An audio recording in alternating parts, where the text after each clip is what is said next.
नमस्कार, देश की बात में आपका स्वागत है और मैं हूं आपके साथ हिमांशु श्रीवास्तव। खबरों में आगे बढ़ने से पहले आई नजर डालते हैं हेडलाइंस पर। वोटर वेरिफिकेशन पर संसद में लगातार दूसरे दिन हंगामा। विपक्षी सांसद मिंता देवी की तस्वीर वाली टी शर्ट पहनकर पहुंचे। दावा 124 काल first time voter. Justice Verma के खिलाफ लोकसभा में महाभियोग प्रस्ताव मंजूर। स्पीकर ने बनाई 3 सदस्यीय कमेटी का। आरोप गंभीर पद से हटाने की कार्रवाई जारी। लॉरेंस गैंग के 6 बदमाशों को जयपुर पुलिस ने पकड़ा। 15 अगस्त को दिल्ली मध्य प्रदेश में धमाके करने का था प्लान। बीजापुर में नक्सलियों और सुरक्षा बलों के बीच मुठभेड़। 2 डीआरजी जवान घायल। कई नक्सलियों के घायल होने की आशंका। उत्तराखंड त्रासदी तरा धराली फिर से नहीं बसेगा गांव। नई जगह शिफ्ट होगा पूरा गांव। सरकार बोली 43 लोग लापता। बिहार की 10 बड़ी और 13 छोटी नदियों का बड़ा जलस्तर। 12 जिला 17 लाख लोग प्रभावित। आप देख रहे हैं के न्यूज, खबरों का सारथी। सुप्रीम कोर्ट ने आम लोगों को राहत देते हुए दिल्ली एनसीआर में 10 साल पुराने डीजल और 15 साल पुराने वाहनों को प्रतिबंध लगाने वाले आदेश पर फिलहाल रोक लगा दी है। शीर्ष अदालत ने दिल्ली सरकार की उस याचिका पर सुनवाई करते हुए यह आदेश दिया जिसमें राष्ट्रीय राजधानी क्षेत्र में पुराने वाहनों पर प्रतिबंध के 2018 के आदेश पर पुनर्विचार की मांग की गई थी। वहीं इस मामले में सुनवाई भारत के मुख्य न्यायाधीश BR गवई, न्यायमूर्ति विनोद के चंद्रन और न्यायमूर्ति AV अंजरिया की पीठ ने की।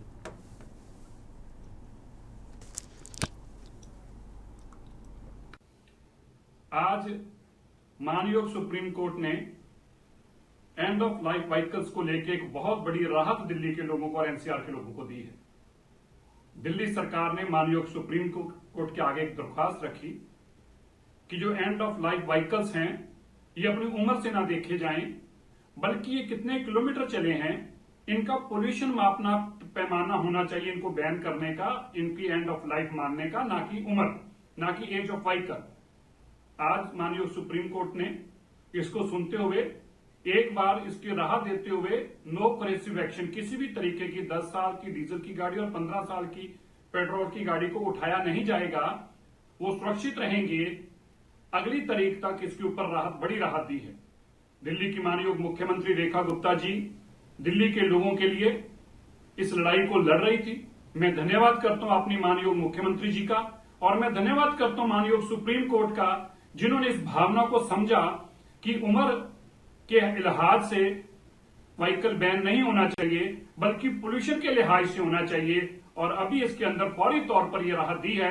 मुझे उम्मीद है आने वाले दिनों में हम अपना केस जस्टिफाई कर पाएंगे और दिल्ली को जहां पोल्यूशन से राहत देंगे वहीं उनकी 10 साल और 15 साल की गाड़ियां जो उनको बहुत प्यारी थी उसको भी बचाने में हम राहत दिलाने में कामयाब होंगे। मैं फिर से माननीय सुप्रीम कोर्ट का बहुत बहुत धन्यवाद करता हूं। अंबाला कैंट के सुभाष पार्क में सामाजिक संस्थाओं द्वारा हर घर तिरंगा अभियान के तहत एक नुक्कड़ नाटक का आयोजन किया गया। इस कार्यक्रम में हर धर्म और वर्ग के लोगों ने भाग लिया और देशभक्ति की भावना को जागृत किया।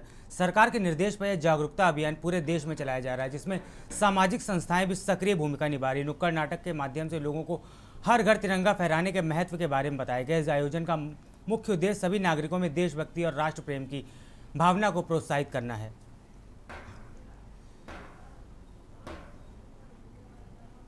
ये नुक्कड़ नाटक सुभाष पार्क में किया गया है जिसका आयोजन बहुत अच्छा किया गया है। इसका मेन पर्पस है कि हर घर तिरंगा होना चाहिए, हर घर तिरंगा फहराना चाहिए। हम सबको अपने घर में यूनाइटेड रहकर ये करना चाहिए। अपने बच्चों के अंदर हमें ये सीख देनी चाहिए कि हमें मिलकर रहना है, देश को अपने हिस्सों में नहीं बांटना, जातियों में नहीं बांटना। पिछले तकरीबन 15 से 20 साल से हम यहाँ पे काम कर रहे हैं। हमें सरकार की तरफ से ये काम मिला था कि हम अपना एक मुहिम के तहत, नाटक के तहत सभी के अंदर एक जागरूकता पैदा करें कि हर घर तिरंगा एक नाटक है, और हर घर तिरंगा का मतलब ये है कि हमें देशभक्ति की भावना उसके अंदर जागृत करनी है हर इंसान के अंदर। मैं यहाँ पे रेगुलर हम लोग आते हैं, ठीक है, हमारी मंडली भी है, हमारे फ्रेंड सर्कल भी हैं। तो ये आज ये हर घर तिरंगा इन्होंने जो नाटक कला मंच के द्वारा इन्होंने जो प्रस्तुत किया, तो ये बहुत ही मोटिवेशनल था। जैसा कि भैया ने कहा है कि धर्म एक ही है, तो बट इसको कैटेगराइज हम लोगों ने किया हुआ है। बहुत अच्छा किया आपने, ये एक अच्छा इनिशिएटिव है। बहुत थोड़े शब्दों में आपने जो अल्टीमेट बात है वो समझाने का प्रयास किया है। अगर सारे धर्म अलग बाद में हैं सबसे पहले राष्ट्र धर्म है। अगर हम सब एक होके अपने राष्ट्र को माने।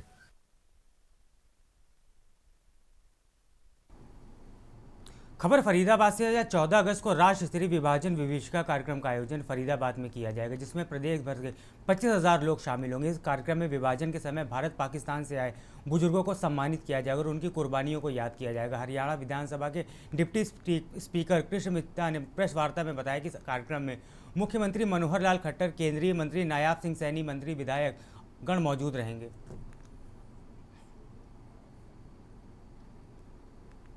विभाजन विभाषिका एक ऐसा दिवस है जो कि हमारे देश के प्रधानमंत्री जी ने जिसे लाल किले की प्राचीर से 2021 में मनाने का काम किया, लेकिन इस विभाजन विभाषिका में हम ये कह सकते हैं कि वो लोगों के आंसू हैं, उन लोगों के आंसू हैं जो आज जीवित हैं, जो हमारे बुजुर्ग हमें कहानियां बताते थे कि किस प्रकार से उस बंटवारे के दौरान वो लगाए और किस प्रकार से अपनी ही माता, अपनी बहनों को और बेटियों को उनकी इज्जत ना लूटी जा सके तो उनको जहर देने का काम किया गया, रोटियों में मिलाकर उन्हें कुएं में डाला गया। मतलब मैं ये कहना चाहूंगा कि जख्म कितने गहरे हैं। खबर गुरुग्राम से, जहां पटौदी विधानसभा के गुराना गांव स्थित सुअर फार्म हाउस में हुक्का पीने के दौरान मामूली कहासुनी खूनी संघर्ष में बदल गई। इस घटना में 33 वर्षीय रितेश की मौत हो गई। रंजीत गंभीर रूप से घायल हो गया। पुलिस के अनुसार झगड़े के दौरान रितेश और उसके साथियों ने मारपीट की, जबकि मंजीत ने बीच बचाव की कोशिश की। बाद में रितेश बुरी तरीके से पिटाई कर उसकी मौत हो गई। पुलिस ने 4 आरोपियों को गिरफ्तार किया और मामले की जाँच कर रही है।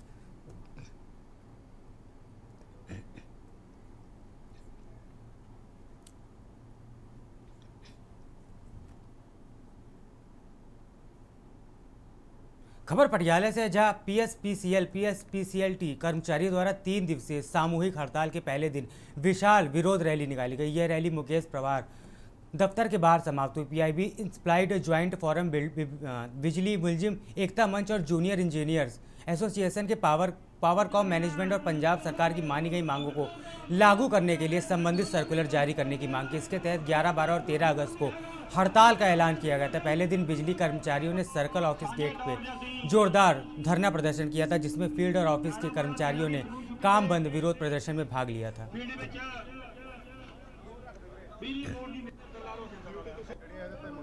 ਸਭ ਤੋਂ ਵੱਡੀ ਸਾਡੀ ਪ੍ਰਮੁੱਖ ਮੰਗ ਹੈ ਜਿਹੜਾ 17/7/20 ਦਾ ਜਿਹੜਾ ਪੱਤਰ ਹੈ ਉਹ ਪੱਤਰ ਜਿਹੜਾ ਸਾਡੇ ਸਾਥੀਆਂ ਤੋਂ ਲਾਗੂ ਕੀਤਾ ਜਾ ਰਿਹਾ, ਜਿਸ ਕਰਕੇ ਜਿਹੜੇ ਸਾਡੇ 17/7/20 ਦੇ ਭਰਤੀ ਹੋਏ ਮੁਲਾਜ਼ਮ ਨੇ ਉਹਨਾਂ ਦੀ ਜਿਹੜੀ ਤਨਖਾਹ ਹੈ ਦੂਸਰੇ ਸਾਥੀਆਂ ਨਾਲੋਂ 20,000 ਰੁਪਇਆ ਮਹੀਨੇ ਦੇ ਲਗਭਗ ਫਰਕ ਬਣਦਾ ਹੈ।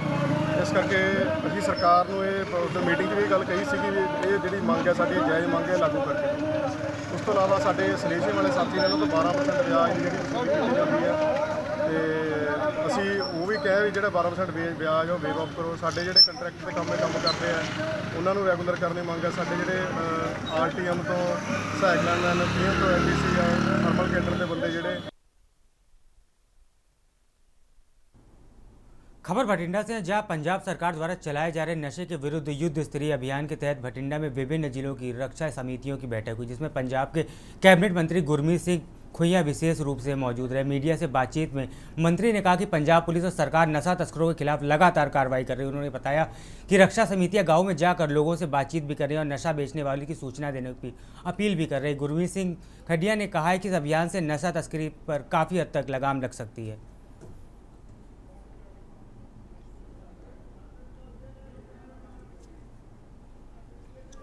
देखो जी, युद्ध नशा विरुद्ध पंजाब सरकार ने सरदार भगवंत सिंह दी मां उन्हां दी अगवाई विच काफ़ी समा पहला तो रहा सी। वो हौली हौली जिवें जिला लैवल ते पिंड लैवल ते उस तरह हुण कमेटियां बना के उन्हां दे कोआर्डीनेटर ला के उन्हां दे प्रधान ला के लोकां नाल राबता कायम कीता जावे, लोकां नूं दस्सिया जावे, उन्हां दी मदद कीती जावे जिथे जिथे असीं कानूनी तौर ते कर सकदे हां। जे कोई माड़ा एलीमेंट नहीं हट रहा तो उन्होंने जिहड़ी बनदी सज़ा सरकारी रूप विच असीं पुलिस दे राहीं दवाउण लई साडीआं कमेटियां।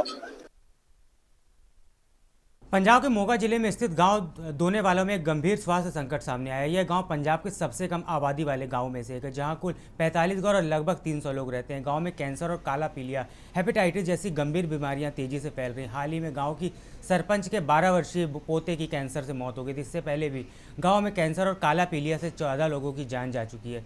इसमें 3 सगे भाई और एक पिता पुत्र भी शामिल है। वर्तमान में भी लगभग 35 से 40 लोग काले पीलिया का इलाज करवा रहे हैं। गांव वालों ने सरकार और प्रशासन से इस समस्या का तुरंत समाधान करने की अपील की। उनका कहना है कि इस तालाब को बंद किया जाए या इसका कोई उचित हल निकाला जाए। ग्रामीणों ने चेतावनी दी है कि अगर युवराज की अंतिम अरदास तक प्रशासन ने कोई कार्रवाई नहीं की तो ये किसान जत्थेबंदियों के साथ मिलकर आंदोलन करेंगे।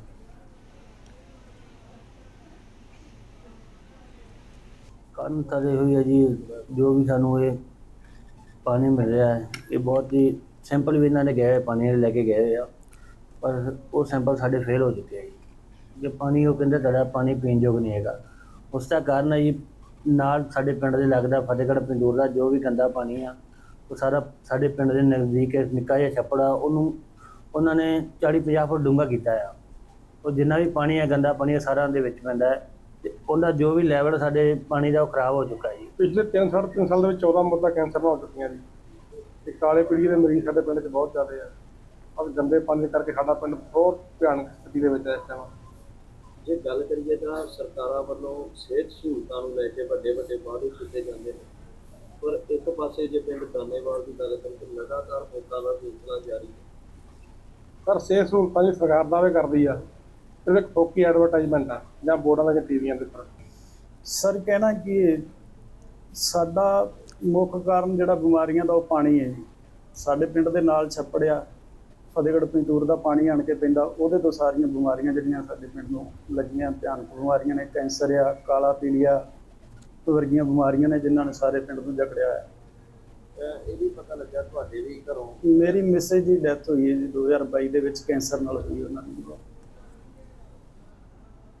खबर भागलपुर से, जहां गोपालपुर विधानसभा क्षेत्र के बाद स्थिति को लेकर राजनीति गरमानी शुरू हो गई। बाढ़ के कटान प्रभावित इलाकों का निरीक्षण करने पहुंचे जदयू विधायक गोपाल मंडल ने मीडिया से बातचीत के दौरान विवादित बयान देने में संकोच नहीं किया। गंगा कटान और प्रतिनिधियों की भूमिका से जुड़े सवाल का जवाब देते हुए विधायक ने जदयू सांसद पार्टी की महिला प्रदेश विंग की महासचिव अपर्णा कुमारी को कटघरे में खड़ा किया। उन्होंने आरोप लगाया कि बाढ़ क्षेत्र का निरीक्षण करने की सांसद ने जहमत नहीं उठाई। विधायक ने जल संसाधन विभाग पर भी गंभीर आरोप की झड़ी लगाते हुए दावा किया कि उस कटान को रोकने के ठोस इंतजाम नहीं किए गए थे।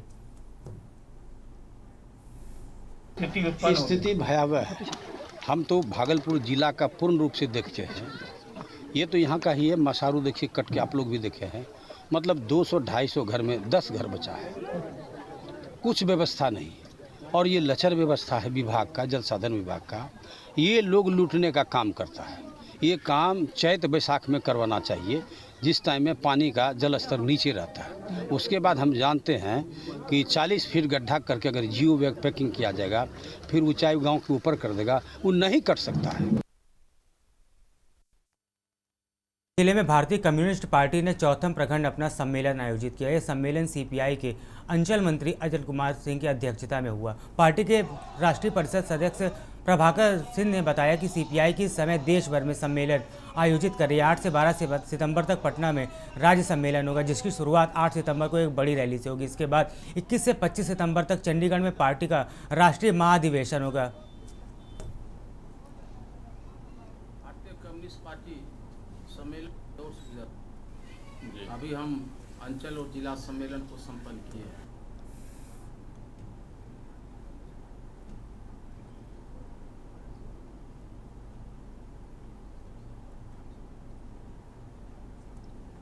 कम्युनिस्ट पार्टी की बिहार राज्य परिषद ने किया है। क्या उस सफल हो पाएगा? उस रैली में लाखों की संख्या में लाल झंडा के साथी उसमें उपस्थित होंगे और कम्युनिस्ट पार्टी के संगठन को मजबूत करने और आगामी विधानसभा चुनाव में प्रमुखता के साथ इंडिया गठबंधन के साथ मिलकर चुनाव के मैदान में उतरने का शंखनाद करें।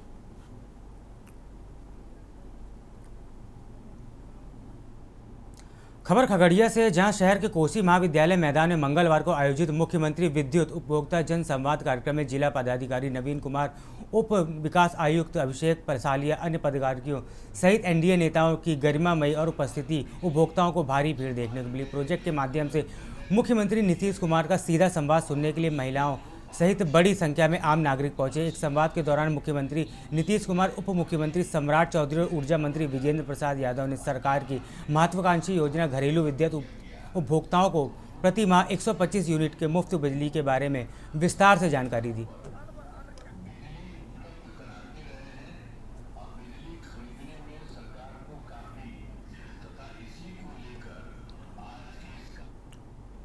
खबर गया से, जहां हर घर तिरंगा अभियान के अंतर्गत क्षेत्रक मुख्यालय में सशस्त्र सीमा बल और 29 वाहिनी सशस्त्र सीमा बल के संयुक्त तत्वाधान में बाइक रैली का आयोजन किया गया। रैली का उप महानिरीक्षक सशस्त्र सीमा मानवेंद्र ने हरी झंडी दिखाकर रवाना किया। रैली का नेतृत्व मधुकर अमिताभ कमांडेंट 29 वाहिनी ने किया, जो लगभग 15 किलोमीटर दूरी में तय कर एसएसबी कैंपस धनावा से महाबोधि मंदिर बोध गया तक पहुंची, जहां समापन की घोषणा की गई। रैली का उद्देश्य देशभक्ति बढ़ाना और राष्ट्रीय ध्वज के प्रति लोगों में सम्मान जागृत करना था।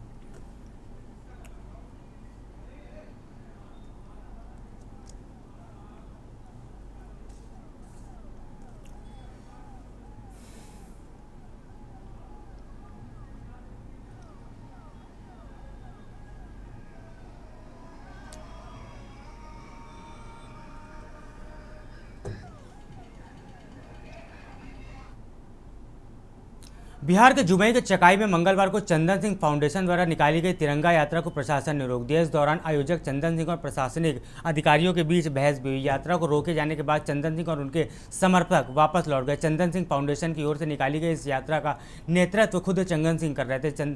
यात्रा चकाई बाजार हेठ तिकाई सरौन होते हुए बस बुड्डी स्थित धावा टाट पहुंची थी। इसी जगह पर प्रखंड विकास अधिकारी कृष्ण कुमार सिंह और अंचला अधिकारी राजकुमार सिंह ने यात्रा को रोक दिया। वहीं चंदन सिंह ने प्रशासन से इस कदम का विरोध किया। उन्होंने बताया कि स्थानीय पुलिस और सीओ की अनुमति ली थी। उन्हें यह बात नहीं पता थी कि तिरंगा यात्रा के लिए एसडीओ से भी अनुमति लेनी होती है। उन्होंने आरोप लगाया कि उनकी बढ़ती हुई लोकप्रियता से घबराकर वर्तमान और पूर्व प्रतिनिधियों के इशारे पर यह कार्रवाई की गई है।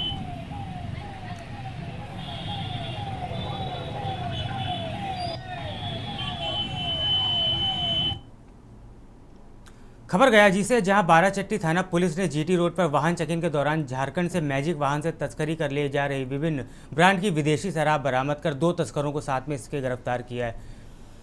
पुलिस के मुताबिक गिरफ्तार आरोपी संजय चौधरी पुत्र अखिलेश चौधरी ग्राम देवगा थाना दीपनगर नालंदा, उदय कुमार पुत्र विजेंद्र यादव ग्राम वर्मा थाना लोहरी जिला नालंदा से पूछताछ जारी है। पुलिस ने दोनों आरोपियों से 102 कार्टून विदेशी शराब को बरामद होने का दावा किया है।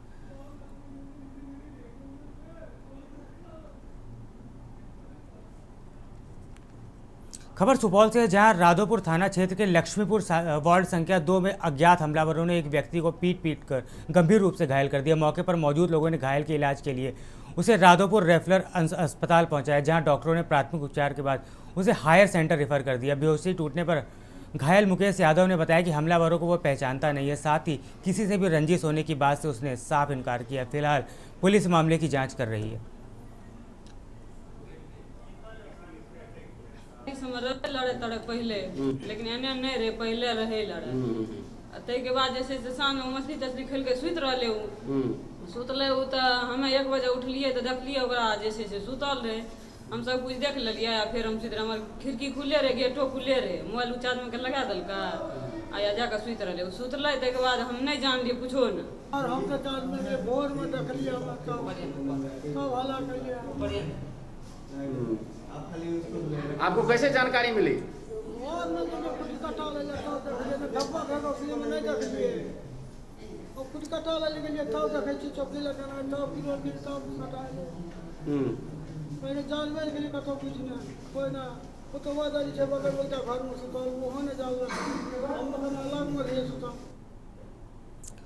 बड़ी जानकारी आपको बलरामपुर से बता रहे हैं, जहां चोरी के शक में युवकों को तालिबान सजा सुनाई गई। आपको बता दें, ग्रामीणों ने 2 युवकों को लाठी डंडों से जमकर पीटा। वही घायल युवकों को वार्ड व नगर सिविल अस्पताल भर्ती कराया गया। बलरामपुर से आपको अहम जानकारी बता रहे हैं,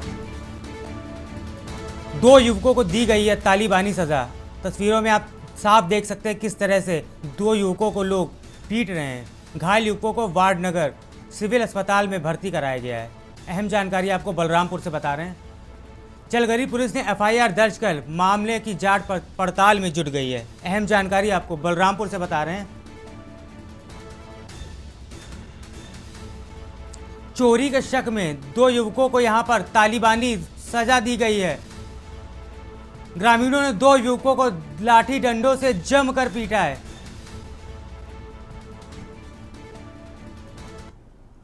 स्वतंत्रता दिवस पर पूरे देश में जबरदस्त जोश और उत्साह देखने को मिल रहा है। इसी के तहत इस अवसर पर केंद्रीय रिजर्व पुलिस की 241वीं बस्तरिया बटालियन द्वारा स्वतंत्रता दिवस के उपलक्ष्य में बस्तरिया बटालियन के जवानों ने तिरंगा बाइक रैली का आयोजन किया। 241 बटालियन के द्वितीय कमांड अधिकारी संजय कुमार द्वारा हरी झंडी दिखाकर इस रैली का शुभारंभ किया गया और रैली के दौरान भारत माता की जय और वंदे मातरम के साथ देशभक्ति के गीतों से पूरा वातावरण गूंज उठा। जवानों ने बड़ी संख्या में बाइक की रैली निकाली। सेकंड कमान अधिकारी संजय कुमार ने बताया यह तिरंगा यात्रा देश की संप्रभुता, एकता और अखंडता के लिए अपने प्राणों का बलिदान देने वाले सभी सच्चे शहीदों के प्रति हमारी कृतज्ञता और सम्मान का प्रतीक है।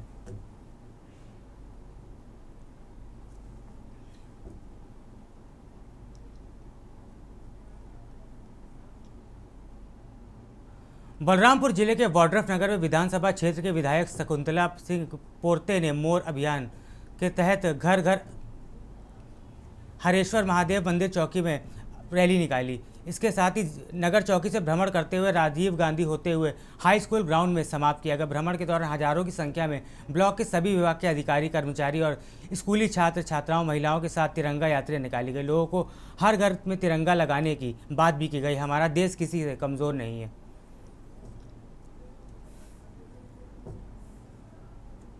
इसका स्पष्ट उद्देश्य है हमारे देश के यशस्वी प्रधानमंत्री जी के आह्वान पर पूरे भारत देश में तिरंगा यात्रा निकाला जा रहा है।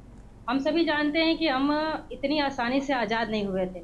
हम लोग निरंतर 200 वर्षों तक अंग्रेज़ों की गुलामी सहे थे और हम पर बहुत जुल्म अत्याचार हुए थे। हमारे तमाम महापुरुष, हमारे सेना, सभी लोगों ने अपनी कुर्बानी दी है। तो ये जो आज़ादी हमें मिली है बहुत कठिनाई से मिली है। इसलिए हम सभी हमारे देश के प्रधानमंत्री जी के नेतृत्व में आह्वान पर इस जश्न को बहुत जोरदार तरीके से मनाना चाहते हैं।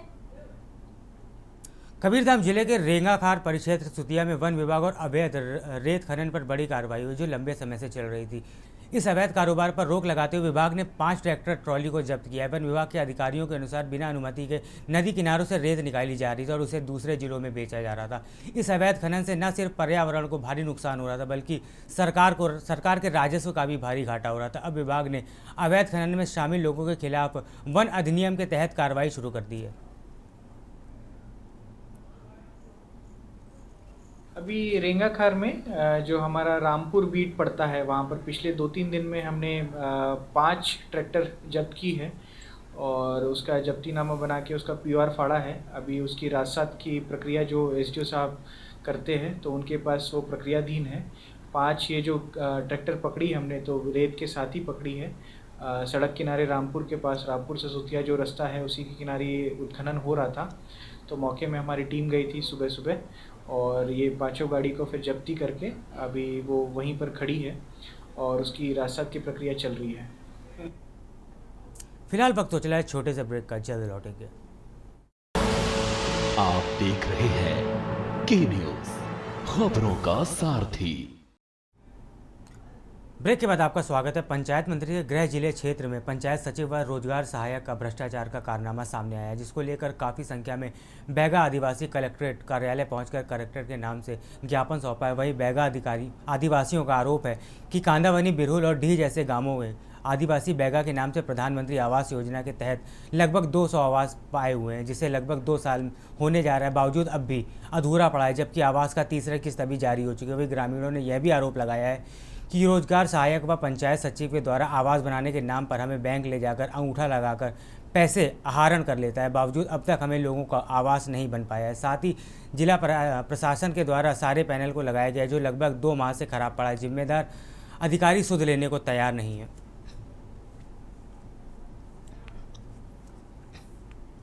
हम कांदावानी पंचायत से आए हैं, ठेंगा टोला गांव के हैं कि सचिव हन पैसा निकालते और पैसा रखते कोई भी नहीं देते, पैसा बैंक में जमा कर देते तो बाद शाम के पैसा ले जाते अब भागे एक बात यार कई गाँव हो गए धोखा, तो हम ऐसा नहीं होने देना, ऐसे करके हम वो मांगला लेके आए हैं। हम लोग जो है पंडरिया ब्लॉक के 2 ग्राम पंचायत से आज लोग आए हुए हैं। एक है कांदावानी पंचायत और दूसरा है बिरोलडी। कांदावानी का मामला ये है कि वहाँ का रोजगार सहायक द्वारा सभी बैगा परिवार के जो प्रधानमंत्री आवास जनमन योजना के तहत जो स्वीकृत हुआ था, उस घर को बनाने के लिए इन लोगों से पहला किस्त भी निकाल लिया, दूसरा किस्त भी निकलवा लिया, तीसरा भी निकलवा लिया। तो यहाँ कागज वगैरह जमा कर यहाँ, उसके बाद फिर हमें पता नहीं रही। हम कहा था कि अंधेरे रहता है, रात के अंधेरा रात हो, खाना पीना अंधेरे में खास, अंधेरे में खाना पीना बनता है हमारा। हम कहा था नहीं जान कलेक्टर में दे दें, आवेदन बनवा के दे हैं, अभी थे पार्टी तकनीक को दे रहा है, फिर भी रही है। अब जब अभी करेगा कलेक्टर ऑफिस में जाबो। छत्तीसगढ़ के धमतरी जिले में सनसनीखेज 13 हत्याकांड का मामला सामने आया, जिसमें रायपुर से आए 3 दोस्तों की बेरहमी से हत्या कर दी गई। यह घटना ग्राम भोयना के पास अन्नपूर्णा ढाबा के नज़दीक हुई। मृतकों की पहचान सुरेश तांडी, नितिन तांडी और आलोक ठाकुर के रूप में हुई। पुलिस ने बताया कि ये तीनों अपने एक दोस्त के साथ ग्राम सौरभ में किसी से मिलने आए थे। इसके बाद वे नगरी रोड पर अन्नपूर्णा ढाबे के पास रुके। वहाँ लूटपाट की नीयत से कुछ लोगों ने उन पर झगड़ा शुरू कर दिया और जल्द ही खूनी संघर्ष में बदल गया। आरोपियों ने खंजर से तीनों पर हमला कर दिया और उनकी हत्या कर दी। इस घटना से इलाके में आधे घंटे तक अफरा तफरी का माहौल मचा रहा। रात में करीब 10:40 के आसपास कुछ स्थानीय युवा अर्जुनी थाना क्षेत्र में एक अन्नपूर्णा ढाबा है, वहाँ पे खाना खा रहे थे। रोजी मजदूरी का प्रोफाइल है उनका और वो नशे में थे, ऐसा ढाबा स्टाफ ने बताया है। काफ़ी नशे में थे और उन लोगों से जब खाना खाने के बाद पैसे की मांग की गई ढाबा स्टाफ द्वारा, तो उन्होंने उनसे भी विवाद किया, कुछ कुर्सी वगैरह भी उठा के पटके वहाँ से। इस बीच में 11:15 के आसपास ये घूमते हुए लड़के पहुँचे थे, ये भी नशे में थे ऐसा बताया जा रहा है। और जैसे ही उतरे हैं वैसे ही दोनों पक्षों में विवाद शुरू हो गया है। अभी हालिया तौर पे पता चला है कि उनमें से किसी ने बीड़ी मांगा था, तो ये विवाद तत्काल ही जो है आनंद फानंद में 3-4 मिनट में ही सब चीज़ें हो गई। 3 लड़कों को उसमें से एक लड़के ने गोपी दीवान जिसका नाम है उसने स्टैप कर दिया और वो लोग वहीं पे मृत हो गए। मंडला से आपको अहम जानकारी बता रहे हैं, जहां सड़क किनारे खाई में मिला युवती का शव। अहम जानकारी आपको मंडला से बता रहे हैं, शव के गाड़ियों में मिले होने से अभी तक शिनाख्त नहीं हो पाई। अहम जानकारी आपको बता रहे हैं। आपको बता दें, हत्या कर शव फेंके जाने की यहां पे आशंका जताई जा रही है। मंडला से आपको अहम जानकारी बता रहे हैं, सड़क किनारे खाई के पास महिला का शव मिलने से हड़कंप मचा है। फिलहाल अभी तक शव की शिनाख्त नहीं हो पाई है। हत्या कर शव फेंके जाने की जताई जा रही है मामले में आशंका। महाराजपुर थाना क्षेत्र के मोहन टोला रोड का यह मामला बताया जा रहा है। अहम जानकारी आपको बता रहे हैं, सड़क किनारे खाई में मिला युवती का शव मिलने से इलाके में हड़कंप। हत्या कर शव फेंके जाने की आशंका यहां पर जताई जा रही है। फिलहाल अभी तक शव की शिनाख्त नहीं हो पाई। हत्या कर शव फेंके जाने की इसमें आशंका बताई जा रही है। मंडला से आपको अहम जानकारी बता रहे हैं, महाराजपुर थाना क्षेत्र के मोहना टोला रोड का यह मामला बताया जा रहा है। मंडला से आपको अहम जानकारी बता रहे हैं, सड़क किनारे महिला का शव मिलने से हड़कंप। फिलहाल शव की अभी तक कोई शिनाख्त नहीं हो पाई है। हत्या कर शव को फेंके जाने की इसमें जताई जा रही है आशंका। महाराजापुर थाना क्षेत्र के मोहन टोला रोड का यह मामला बताया जा रहा है।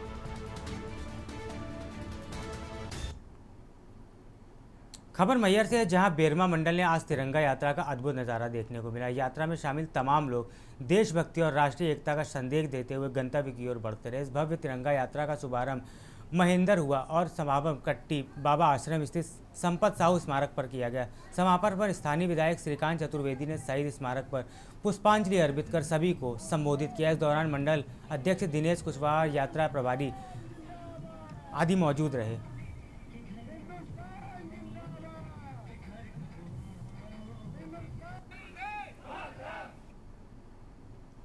खबर रतलाम से, जहां two lane Jaora Ujjain road पर राजाखेड़ी गांव के पास बस और कार के बीच आमने सामने भिड़ंत हो गई।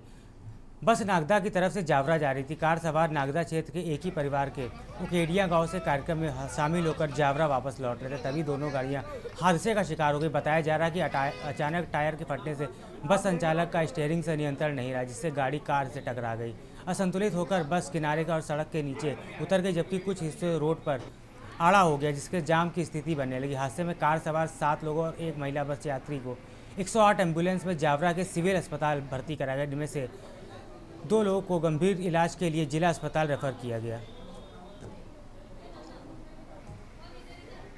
हाँ, आज ये बस आ रही थी बड़ौदा से जावरा के लिए, 11:30 बजे की बात है। राजागढ़ी के बाईपास पे इधर से कार जा रही थी तो आमने सामने टक्कर हो गई। बस का जो टायर फट गया था सामने का, उस कारण से दुर्घटना हुई है।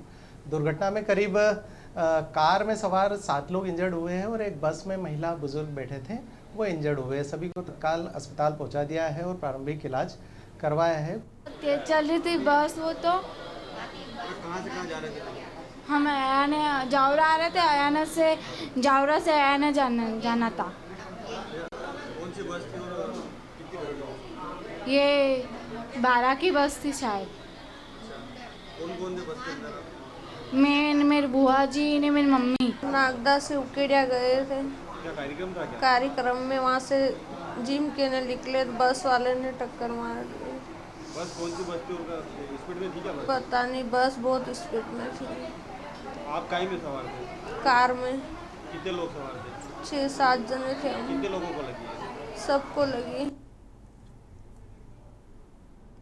अब अहम जानकारी आपको राजधानी लखनऊ से बता रहे जाते हैं, जहां डीजी के पद पर प्रमोट हुए आईपीएस बीके सिंह। आपको बता दें 194 बैच के आईपीएस विनोद सिंह बने डीजी। अहम जानकारी आपको राजधानी लखनऊ से बता रहे हैं, 1984 बैच के आईपीएस विनोद सिंह बने डीजी। अहम जानकारी आपको लखनऊ से बता रहे हैं, एडीसी से प्रमोट होकर डीजी बने विनोद कुमार सिंह। अहम जानकारी आपको लखनऊ से बता रहे हैं, वर्तमान में एडीजी साइबर क्राइम थे विनोद सिंह। अहम जानकारी आपको लखनऊ से बता रहे हैं, डीजी पद पर प्रमोट हुए आईपीएस बीके सिंह।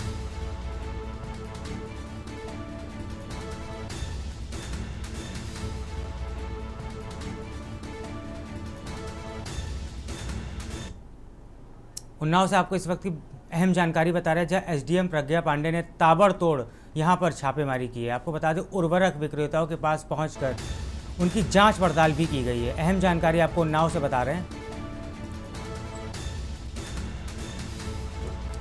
मौजूद स्टॉक का रजिस्टर से कराया मिलान। अहम जानकारी आपको उन्नाव से बता रहे हैं, ग्राहकों के मोबाइल नंबर ना दर्ज होने पर वहां पे फटकार भी उन्होंने लगाई है। अहम जानकारी आपको बता रहे हैं, मौजूद स्टाफ का रजिस्टर से कराया मिलान। ग्राहकों के मोबाइल नंबर ना दर्ज होने पर लगाई फटकार। अहम जानकारी आपको बता रहे हैं, खरीदार किसान मोबाइल नंबर दर्ज कराने के निर्देश भी दिए हैं। मुख्यमंत्री योगी आदित्यनाथ ने प्रधानमंत्री नरेंद्र मोदी का आभार व्यक्त किया है, क्योंकि केंद्र सरकार ने लखनऊ मेट्रो के विस्तार के लिए 5.801 करोड़ की लागत वाली एक नई परियोजना को मंजूरी दी है। यह परियोजना लखनऊ मेट्रो के फेज IB का हिस्सा होगी। मुख्यमंत्री के अनुसार यह परियोजना लखनऊ की ट्रैफिक व्यवस्था को बेहतर बनाने के साथ साथ रोजगार, पर्यटन और निवेश के लिए नए अवसर भी पैदा करेगी। मुख्यमंत्री ने कहा कि यह मेट्रो विभिन्न आर्थिक, सामाजिक और व्यावसायिक मुद्दों को आपस में जोड़ेगी।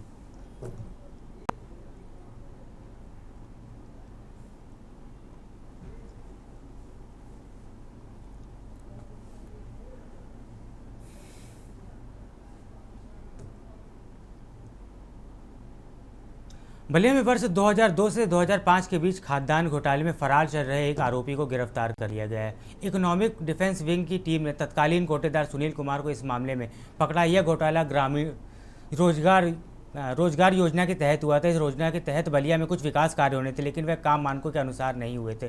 तत्कालीन खंड विकास अधिकारी, ब्लॉक प्रमुख, ग्राम विकास अधिकारी और कोटेदारों ने मिलकर फर्जी श्रमिकों के नाम दिखाकर 61 लाख रुपए का गबन किया था। इस पूरे भ्रष्टाचार में कुल 10 लोग शामिल थे।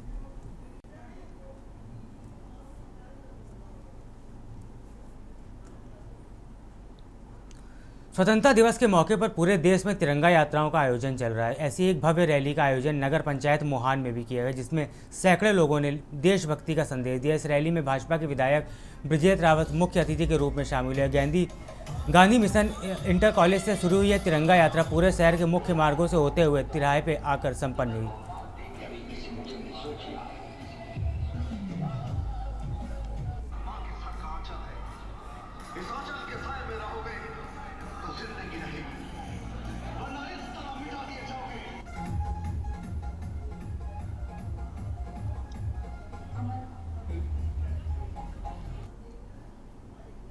उन्नाव के स्वतंत्रता दिवस के अवसर पर विकासखंड हसनगंज परिसर में एक भव्य तिरंगा यात्रा निकाली गई। ये यात्रा विकासखंड परिसर से शुरू होकर तहसील हसनगंज के मुख्य मार्गों से होते हुए पुनः विकासखंड परिसर में संपन्न हुई। यात्रा के दौरान भारत माता की जय, वंदे मातरम और अन्य देशभक्ति के नारे गूंजते रहे। प्रतिभागियों ने राष्ट्रीय ध्वज लहराते हुए देश की एकता और अखंडता का संदेश दिया। इस अवसर पर खंड विकास अधिकारी अनिल कुमार आदि गणमान्य मौजूद रहे।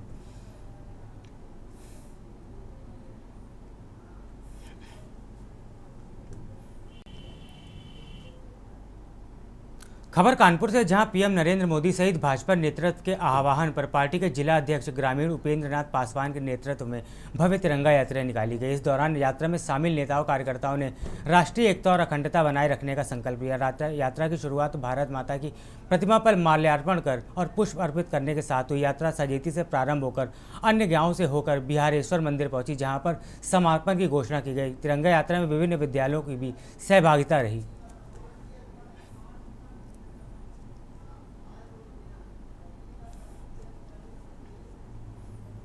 स्वतंत्रता दिवस के पहले अब गांव-गांव, कस्बे-कस्बे में लगातार तिरंगा यात्रा निकाली जा रही, जहां पर आज सभी क्षेत्र के नागरिक उसमें शामिल हो रहे हैं। हमारे साथ भारतीय जनता पार्टी के कानपुर ग्रामीण जिला अध्यक्ष उपेंद्र पासवान जी बात करेंगे किस तरीके से तिरंगा यात्रा को जन जन तक पहुँचाने का काम किया जा रहा है, क्या संदेश है लोगों तक। देश की आज़ादी का जो माहौल पूरे राष्ट्र में चल रहा है, आप सब लोगों ने देखा होगा कि आज़ादी के अमृत महोत्सव के काल में पूरे राष्ट्र में तिरंगा यात्रा निकल रही है और पूरे राष्ट्र में लोगों का उत्साह है तिरंगा यात्राओं में सम्मिलित होने के लिए। आज आपको भी देखने को मिला होगा कि अपने सजेती के सदर बाजार से प्रारंभ हुई तिरंगा यात्रा और बाबा बिहारेश्वर के धाम तक आप सब लोगों ने देखा कि लगभग करीब 1.25 किलोमीटर की तिरंगा यात्रा में इस सजेती क्षेत्र के पूरे संपूर्ण तिराग क्षेत्र के सम्मानित समस्त निवासीगणों ने किस प्रकार से बढ़ चढ़ करके हिस्सा लिया है। चाहे हमारे प्यारे बच्चे रहे हो, चाहे हमारे समाज क्षेत्र के ग्राम प्रधान हो, बीडीसी हो, समाज के वरिष्ठ लोग हो, चाहे भारतीय जनता पार्टी के कार्यकर्ता हो। ये तिरंगा यात्रा कोई भारतीय जनता पार्टी की तिरंगा यात्रा नहीं थी, ये संपूर्ण समाज को जागृत करने वाली तिरंगा यात्रा थी और इस तिरंगा यात्रा में संपूर्ण क्षेत्रवासियों ने बढ़ करके हिस्सा लिया है। और मेरा आप सभी क्षेत्र आपके माध्यम से, आपके चैनल के माध्यम से मेरा आग्रह है कि इस यात्रा को निरंतर आगे बढ़ाते रहें, इस कारवां को निरंतर आगे बढ़ाते रहेंगे तो निश्चित रूप से जो आज़ादी में जिन लोगों ने अपने प्राणों की आहुति दी है और प्राणों की आहुति देकर इस देश को आजाद कराने का कार्य किया है, तो निश्चित रूप से जो हम लोगों को हमारे पूर्वजों ने स्वाधीनता दिया है और उस यात्रा, उस देश को हम लोगों की बचाने की नैतिक जिम्मेदारी है। आप सब लोगों को मैं इस आपके माध्यम से इस क्षेत्र के संपूर्ण निवासियों को कोटि कोटि बधाई देता हूँ। स्वतंत्रता की पूर्व संध्या पर आप सबको बहुत बहुत बधाई देते हुए अपनी वाणी विराम देता हूँ। जी बिल्कुल, जिस तरीके से कानपुर के जो ग्रामीण से जिला अध्यक्ष उपेंद्र पासवान ने बताया कि लोगों का जन सहयोग इस तिरंगा यात्रा में मिल रहा है, लोगों से यही अपील है कि लगातार इस तिरंगा यात्रा में देश की भागीदारी को निभाएं और वहीं हर घर तिरंगा को लहराने का काम करें। ये न्यूज़ के लिए विवेक पाल घाटमपुर। खबर चित्रकूट से, जहां हर घर तिरंगा अभियान के तहत डीएम शिव नारायण अप्पा जी ने अरुण कुमार सिंह और सीडीओ अमृतपाल कौर, जिला पंचायत अध्यक्ष अशोक जाटव, जिला सरकारी बैंक के चेयरमैन पंकज अग्रवाल, भाजपा जिला अध्यक्ष महेंद्र कोटार व पूर्व सांसद भैरव प्रसाद आदि मौजूदगी में यह यात्रा निकाली गई। इस यात्रा में सामाजिक कार्यकर्ताओं और शिक्षकों ने स्कूली छात्रों, व्यापारी महिलाओं और नगर पालिका परिषद के सफाई कर्मचारी आदि माता के गगनभेदी जयकारे लगाते हुए गंतव्य की ओर बढ़ते रहे। तिरंगा यात्रा में शामिल लोगों को संबोधित करते हुए डीएम ने कहा कि तिरंगा यात्रा का मुख्य उद्देश्य सभी में राष्ट्र प्रेम की भावना जागृत करना है। शासन के निर्देश के क्रम में आज यहाँ पे पूरे जनपद चंद्रपुर के माननीय जनप्रतिनिधियों के साथ एक यात्रा, तिरंगा यात्रा निकाली गई है। इसी तरह ब्लॉक और तहसील स्तर पर भी ऐसी कार्यक्रम हो रहे हैं। ये लगातार 15 अगस्त तक ऐसे विभिन्न प्रतियोगिताएं, कार्यक्रम और यात्रा चलती रहेगी। प्रत्येक वर्ष 15 अगस्त स्वतंत्रता दिवस की वर्षगांठ मनाते हैं। आगामी 15 अगस्त 2025 को भी ये वर्षगांठ का सेलिब्रेशन है और उसी उद्देश्य से लगभग एक सप्ताह से ये आज़ादी का महोत्सव हम मना रहे हैं। हर घर तिरंगा का अभियान चल रहा है। आज जनपद चित्रकूट में जब सामान्य जनप्रतिनिधियों और जनपद प्रशासन की तरफ से संयुक्त रूप से ये तिरंगा यात्रा निकाली गई है, जिसमें जनपद की महिलाओं ने और बच्चियों ने और सरकारी शक्ति के रूप में जितने भी हमारे जनपद के निवासी हैं उन लोगों ने इस यात्रा में प्रतिभाग किया है। भारत माँ की आन तिरंगा, भारत के कोटि कोटि जनों के स्वाभिमान तिरंगा, हम सबकी जान तिरंगा। आज देश के यशस्वी प्रधान सेवक आदरणीय श्री नरेंद्र मोदी जी के आह्वान पर पूरे देश में और उत्तर प्रदेश के ऊर्जावान मुख्यमंत्री पूज्य योगी आदित्यनाथ जी के आह्वान पर पूरे उत्तर प्रदेश गांव-गांव, गली-गली लोग उमड़ पड़े। कानपुर देहात में 15 अगस्त से पहले बड़े धूमधाम के साथ तिरंगा यात्रा निकाली गई। रेणुका सचान जिला अध्यक्ष भाजपा और चेयरमैन सीमा पाल की अध्यक्षता में यह तिरंगा यात्रा निकाली गई। तिरंगा यात्रा सिकंदरा टाउन एरिया में बड़े ही धूमधाम के साथ निकाली गई, जिसमें सैकड़ों की संख्या में कार्यकर्ता और आम नागरिक शामिल हुए। यात्रा में लोगों को जागरूक करने का संदेश भी दिया गया।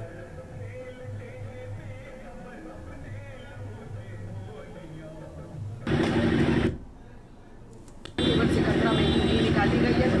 भारत में तिरंगा यात्रा निकाली जा रही है। आज़ादी के अमृत महोत्सव के बाद अभी आपने हाल में देखा होगा कि पहलगाम में किस तरह की आतंकी घटना हुई। ऑपरेशन सिंदूर के माध्यम से हमारे देश के प्रधानमंत्री ने सफलता पाई। उसके बीच में भी हम लोगों ने तिरंगा यात्राएं निकाली थी और आज हम लोगों का 10 तारीख से लेकर भारतीय जनता पार्टी 12 तारीख तक तिरंगा यात्रा हर मंडल सा निकाल रही है। गाजीपुर में स्वतंत्रता दिवस के उपलक्ष्य में शहर में देशभक्ति का नज़ारा देखने को मिला। जिला प्रशासन की ओर से सीडीओ संतोष वैश्य के नेतृत्व में तिरंगा बाइक रैली का आयोजन किया गया। डीएम अविनाश कुमार सिंह ने विकास भवन से रैली को हरी झंडी दिखाकर रवाना किया। विकास भवन से शुरू हुई तिरंगा रैली सैनिक चौराहे होते हुए डीएम कार्यालय पहुंची, फिर सिंचाई विभाग चौराहे से होकर विकास भवन पर लौटी।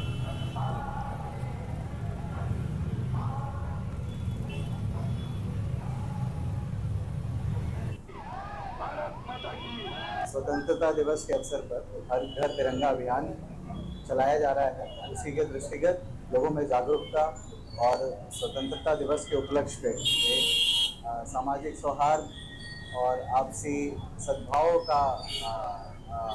की भावना के साथ ये तिरंगा बाइक रैली का आयोजन किया गया है और इसका उद्देश्य समस्त जनपद वासियों को हर घर तिरंगा अभियान में जोर शोर से प्रतिभाग करने का भी एक उद्देश्य है।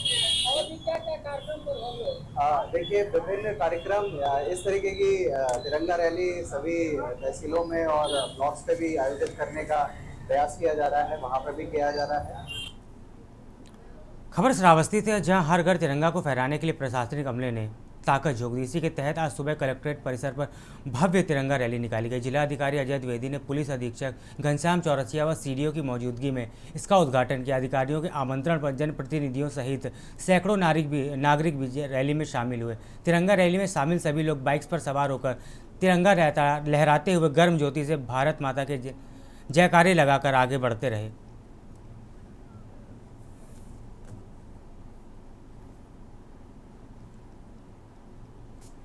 के माध्यम से इस अभियान की शुरुआत हुई है और इसका उद्देश्य ये है कि जो जनपद के निवासी हैं उनके अंदर जो देशभक्ति की भावना है उन्हें प्रेरित करना, उसको जागृत करना और इसके माध्यम से लोग अपने आप को देश के साथ जुड़कर दिखाएं। इसके साथ ही स्वच्छता अभियान की शुरुआत किया गया है। मेरा आपके माध्यम से लोगों से ये अपील है, निवेदन है कि सभी अपने घर पर तिरंगा लहराएं ताकि एक जो संदेश है देशभक्ति का ये सभी हो जाए। खबर अम्बेडकर नगर से, जहां आज कलेक्टर परिसर में तिरंगा मेला लगाया गया। इसके अलावा सभागार में सीडीओ की अध्यक्षता की गोष्ठी का आयोजन भी हुआ है। मौके पर परियोजना निदेशक प्रभारी डीपीआरडी अनिल सिंह भी मौजूद रहे। कार्यक्रम में दिव्यांग अधिकारी प्रतिमा यादव के अलावा शिक्षा विभाग के प्रिंसिपल और छात्राएं भी मौजूद रही। आज़ादी के इस महापर्व को शासन ने 3 फेज में मनाने के निर्देश दिए।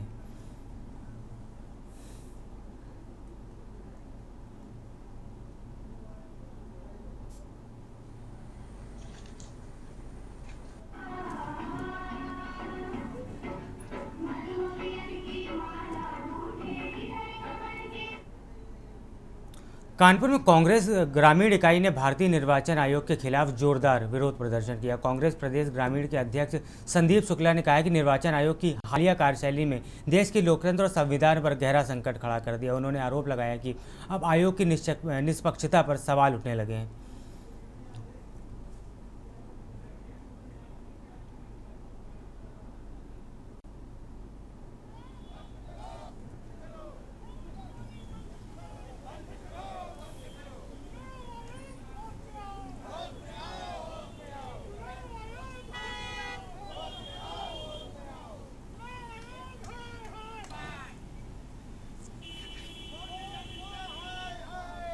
जिस तरह से देश के जनता के वोटों की चोरी की है नरेंद्र मोदी और चुनाव आयोग ने, उसके खिलाफ आज हमारे नेता माननीय राहुल गांधी जी और प्रियंका गांधी चुनाव आयोग तक मार्च कर रहे थे और उनसे मिलने जा रहे थे, लेकिन इन वोट के चोरों ने उनको गिरफ्तार करके लोकतंत्र का गला घोटने का काम किया है। इसके विरोध में हम लोगों ने नरेंद्र मोदी और चुनाव आयोग का पुतला फूंक के अपना विरोध दर्ज कराया है कानपुर में, और आगे भी दर्ज कराते रहेंगे।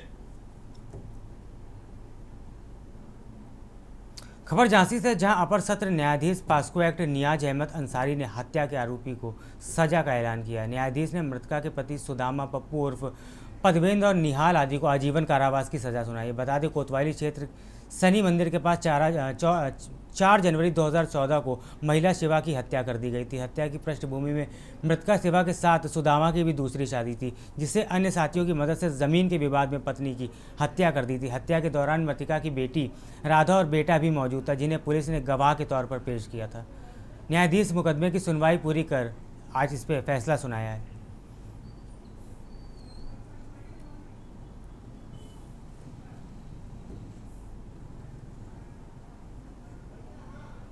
8 जनवरी 2014 की घटना है। थाना कोतवाली अंतर्गत झरना गेट के पास की एक श्रीमती शिवा यादव दतिया ब्याही थी। उनके पति का नाम सुदामा प्रसाद था। तो उनसे 2 पुत्री हुई, राधा और संयोगता। और उसके बाद उन्होंने सुदामा ने एक दूसरी शादी की, उनसे 2 लड़के हुए, पदवेंद्र सिंह और एक लड़का और, उनका नाम हमें याद नहीं आ रहा। जमीन के विवाद को लेकर के सुदामा प्रसाद ने अपनी पत्नी की हत्या की।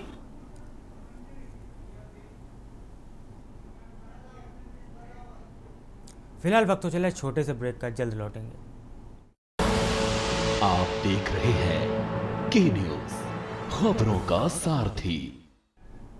ब्रेक के बाद आपका स्वागत है। कानपुर प्रेस क्लब मीडिया में सामने अपनी बात रखते हुए मंदना के रहने वाले आर.के. वर्मा ने बताया कि हमारी एक ज़मीन हाईवे के पास थी, जो चौड़ीकरण के चलते आधी ज़मीन चली गई थी। बाकी बची आधी ज़मीन बाउंड्री के लिए लेबर लगाई गई थी। इसके बाद मंदना चौकी इंचार्ज ने वहां पहुंचकर काम रोक दिया और सारी लेबर को वहां से भगा दिया। जब हमने उसकी जानकारी करनी चाहिए तो वंदना चौकी इंचार्ज ने बताया कि यह काम सीओ साहब देख रहे हैं। जब पीड़ित ने सीओ साहब से बात की तो उन्होंने कहा यह ज़मीन तुम्हारी नहीं है, किसी दूसरे की। वहीं पीड़ित ने कहा है कि उस ज़मीन के कागज़ मेरे पास है, लेकिन पुलिस फिर भी हमारी ज़मीन भूमाफियाओं को देने के लिए आतुर है।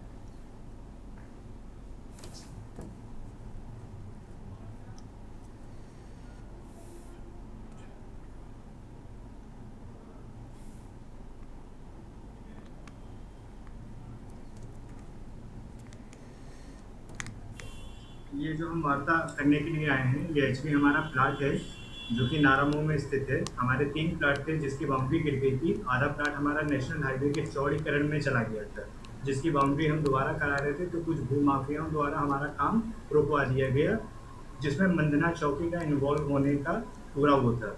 मंदना चौकी की पुलिस आई, उन्होंने हमारा काम बंद करा दिया, लेबर मिस्त्रियों को गालियाँ देते हुए वहाँ से भगा दिया।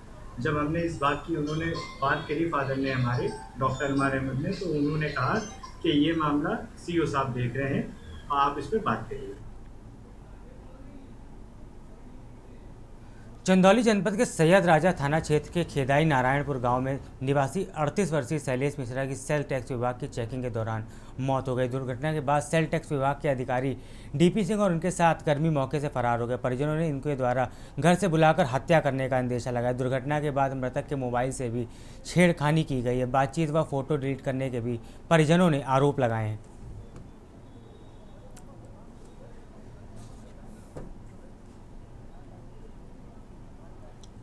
इसमें सर यही मामला है कि वो कम से कम 15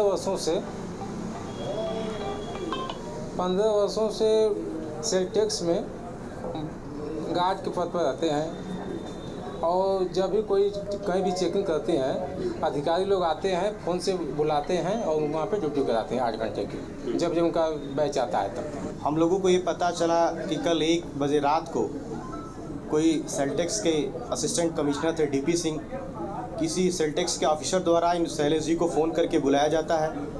फ़ोन करके बुलाए जाने पे ये जाते हैं। जाने के बाद अब क्या होता है ये तो नहीं पता। फिर कुछ देर बाद पता चलता है कि NHI के द्वारा कि इनका एक्सीडेंट हो गया है। अहम जानकारी आपको लखनऊ से बता रहे हैं, जहां 20 लाख रुपए के खाद्यान्न घोटाले में ईओडब्ल्यू ने गिरफ्तारी की है। आपको बता दें, महोबा में 2004 से 2005 के मध्य यह घोटाला किया गया था। अहम जानकारी आपको बता रहे हैं, अभियुक्त रामपाल सिंह को ईओडब्ल्यू ने मामले में गिरफ्तार किया है। अहम जानकारी आपको लखनऊ से बता रहे हैं, तत्कालीन वाणिज्य हाट निरीक्षक गोदाम प्रभारी जैतपुर पनवाड़ी थे। अहम जानकारी आपको लखनऊ से बता रहे हैं, तत्कालीन वाणिज्य हाट निरीक्षक गोदाम प्रभारी जैतपुर से पनवाड़ी थे।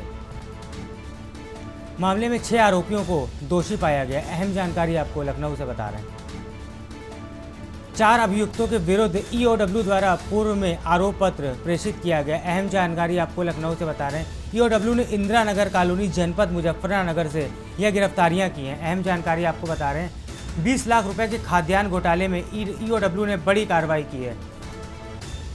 महोबा में 2004 से 2005 के मध्य किया गया था यह घोटाला।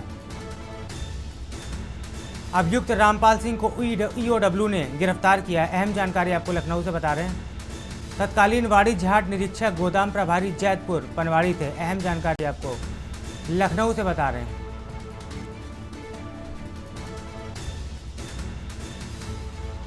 मामले में 6 आरोपियों को दोषी पाया गया, जिन पर कार्रवाई की गई है। अहम जानकारी आपको बता रहे हैं, 50 करोड़ से अधिक के गबन के आरोपी को गिरफ्तार किया। आपको बता दें, आरोपी रवि देवल और मनीष देवल पर गबन के आरोप हैं।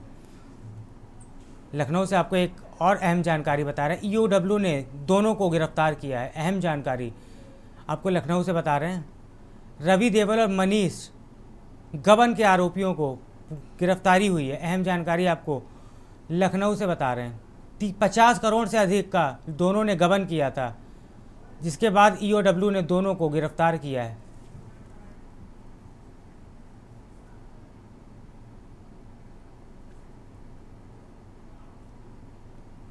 कासगंज जनपद कासगंज में लहरा गंगा नदी लगातार जल स्तर की बढ़ोतरी हो रही है, जिससे चलते लहरा गांव के करीब बसे आधा दर्जन से अधिक गांव में गंगा का पानी बस गया, जिससे कि ग्रामीणों का जीवन पूरी तरह से अस्त व्यस्त हो गया है। वहीं पाठकपुर को नगरिया को कहे जाने वाला एक रोड करीब 30 फुट का पानी बहाव से कट गया और रोड के पास एक 20 फुट ऊंचा बड़ा साइन बोर्ड भी गिर गया और विद्युत पोल भी इसके साथ ही टूट गया। इस रोड के करीब 12 गांव के लोग होकर निकलते थे, लेकिन रोड कट जाने से अब रोड नहीं निकल पा रहे हैं और लोगों को 20 किलोमीटर घूमकर सोरो नगरिया से होकर अपने गाँव के लिए जाना पड़ रहा है। जी, गाँव में तो बहुत बेकार स्थिति है। बाढ़ का पानी इतना तेज़ हो रहा है, जल स्तर बहुत ही ज़्यादा, और करीबन इसको 48 घंटे हो गए, मगर प्रशासन से कोई भी सुनवाई नहीं है। लगभग कितने गांव हैं जो प्रभावित हैं? करीबन 10 से 12, और जो पब्लिक है वो भी अपनी खाना आना जो भी है छत पे बना रही है। गाँव तो सर बहुत ज़्यादा परेशानी है, और ये रास्ता ज़्यादा टूटने से न कोई आ पा रहा, न कहीं जा पा रहा, इसकी न कोई सुनवाई हो रही है, कोई देखभाल नहीं हो रही है। लगभग कितने गाँव जुड़े हुए इस रास्ते से? गाँव तो बहुत ज़्यादा जुड़े हुए, ग्राम पाठकपुर है, लहरा, बघेला, और ये खड़ेरी, कुबेर नगरी, वो अरे कंडेलगंज, गऊपुरा, पंटू नगला, और ये अंडगुआ नगरा, लगभग कितने गाँव में पानी होगा इस समय? अभी नगरिया तक ही कम से कम 10-12 गाँव हैं। रोड कटाए इससे 10-12 गाँव यातायात के लिए बाधित है। यहाँ की पब्लिक भी परेशान है। हम ये चाहते हैं कि जल्दी से जल्दी इसका समाधान किया जाए। तो पता नहीं रोड कैसे कट गया? क्या रोड पानी ज्यादा आने के कारण कट गया। पानी इतना ओवर था कि सड़क से ऊपर निकलने लगा। जनपद कासगंज की गंगा लहरा नदी का जलस्तर लगातार बढ़ता चला गया है, जिसके चलते लगभग आधा दर्जन गांव इसकी चपेट में आ गए हैं। वहीं पाठकपुर से नगरिया जाने वाले रोड पर जो रोड 20 मीटर रोड लगभग कट गया है, जिससे लोगों को आने जाने में काफ़ी तकलीफ का सामना करना पड़ रहा है। लोगों को नगरिया होते हुए 20 किलोमीटर ज़्यादा सफ़र तय करना पड़ रहा है। लोगों ने जिला प्रशासन से मांग की है कि जल्द से जल्द यह रोड बनाई जाए। कासन से के न्यूज़ इंडिया के लिए प्रशांत सोनी।